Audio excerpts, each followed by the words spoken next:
When I saw this headline, I thought it was satire. The Canadian government wants to send banned guns to Ukraine.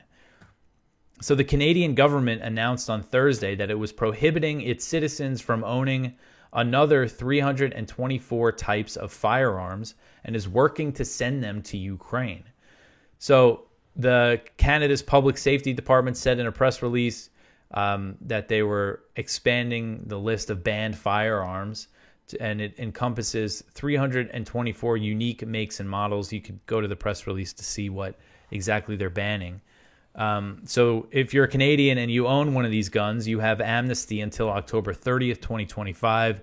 And during that time, the government will implement a buyback program. And then Canadian Defense Minister Bill Blair said that the government is in talks with Ukraine about sending them the firearms. He said, quote, "We've been working very closely with our friends in Ukraine to ensure that weapons that were intended to be used in combat could be made available to them. The Department of National Defense will begin working with the Canadian companies that have weapons that Ukraine needs and which are already eligible for the assault-style firearm compensation program in order to get these weapons out of Canada and into the hands of Ukrainians," end quote. So, you know, one thing I've always criticized like Biden and Democratic politicians for is wanting to take our guns here in the U.S. or, you know, pass gun control laws while they're dumping weapons into Ukraine.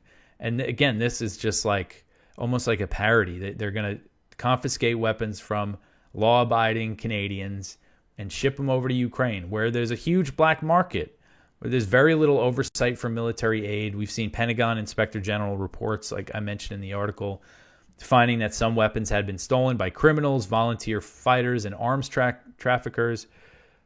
Some U.S. military equipment and other Western military equipment has ended up in the hands of these openly neo-Nazi militias like the Russian Volunteer Corps, which are these Russians who fight for Ukraine, and they're openly neo-Nazis. And like, this is where these weapons are going. Of course, you got the Azov battalion and everything. The U.S. is openly arming them again.